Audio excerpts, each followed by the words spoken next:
देखिए, प्रधानमंत्री जी ने यूएन जनरल असेंबली को संबोधन करते हुए एक सामान्य बात कही कि हिंदुस्तान मानवता के दुश्मनों के खिलाफ आवाज़ उठाने में हिचकिचाएगा नहीं, और जो वैक्सीन कैपेबिलिटी है वो कब तक आएगी, वो आने के बाद वो पूरी ह्यूमैनिटी के लिए होगी और ह्यूमैनिटी की काम आएगा, एक बड़ा कंट्रीब्यूशन होगा। तो इसमें मैं समझता हूँ कि सही है।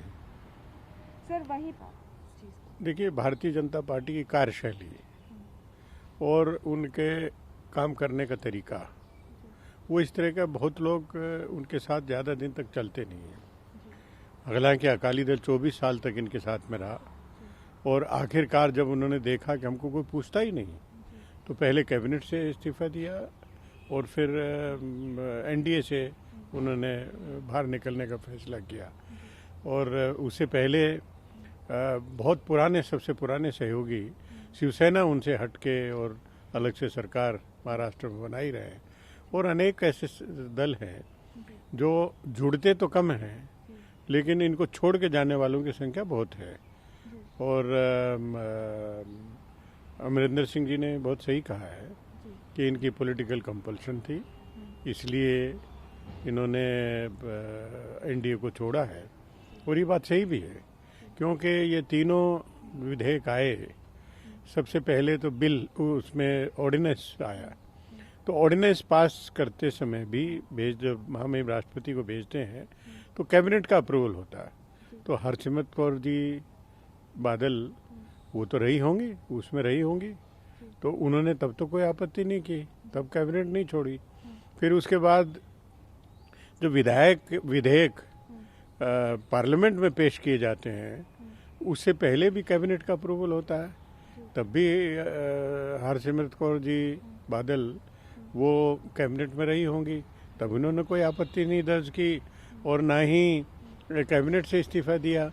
अब जब देखा है कि किसानों का आंदोलन उग्र होता जा रहा है और उनका जो राजनीतिक धरती वो पैरों के नीचे से खिसकती जा रही है, तो उन्होंने आनंद फानन में ये निर्णय लिया है। ये अमरिंदर सिंह जी की बात है, वो उसकी पुष्टि होती है। देखिए, पूरे हिंदुस्तान भर में किसानों का आंदोलन चल रहा है, धरना प्रदर्शन चल रहा है। एनडीए सरकार ने जो 3 काले कानून पास किए हैं, उसके विरोध किया जा रहा है, और 3 दिन हो चुके हैं। पंजाब में विशेष रूप से उन्होंने निर्णय लिया है कि उनका ये आंदोलन, जिसमें रेल रोको भी है, सड़क चक्का जाम भी है, और 29 तारीख तक उन्होंने इसको एक्सटेंड किया है।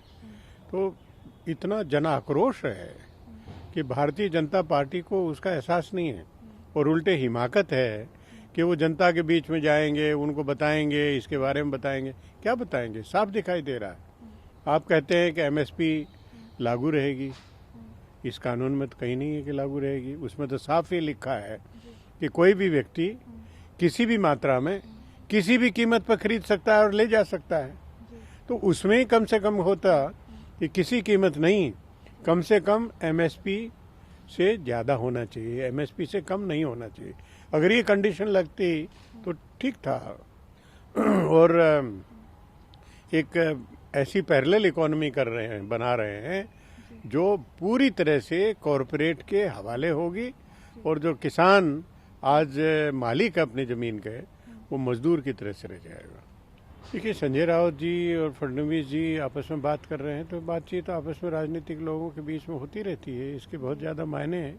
मैं नहीं समझता हूँ कि निकालने की कोशिश करनी चाहिए। देखिए, कोरोना संकट गहराता जा रहा है। सरकार चाहे जो दावा कर लीजिए, अब वो कहते हैं कि 1 लाख ठीक होके घर चले गए। 1 लाख ठीक होके घर चले गए हैं, तो फिर जो बेड खाली करके गए हैं तो वो तो अवेलेबल होंगे। फिर क्यों दिक्कत आ रही है कि बेड्स अवेलेबल ही नहीं है? कहीं भी चले जाइए, वेंटिलेटर का बेड, जो आईसीयू बेड, वो उपलब्ध नहीं है। तो इस तरह की कहानियां बना रहे हैं, और ये सही है कि पूरी तरह से फेल हुई है स्ट्रेटजी। 59 लाख का आंकड़ा पार हो चुका है। एक दिन में 1 लाख से 85,000 के बीच में आंकड़ा चल रहा है, और मरने वालों की भी संख्या 90 से 93 से ज़्यादा हो चुकी है, तो संकट गहरा रहा है।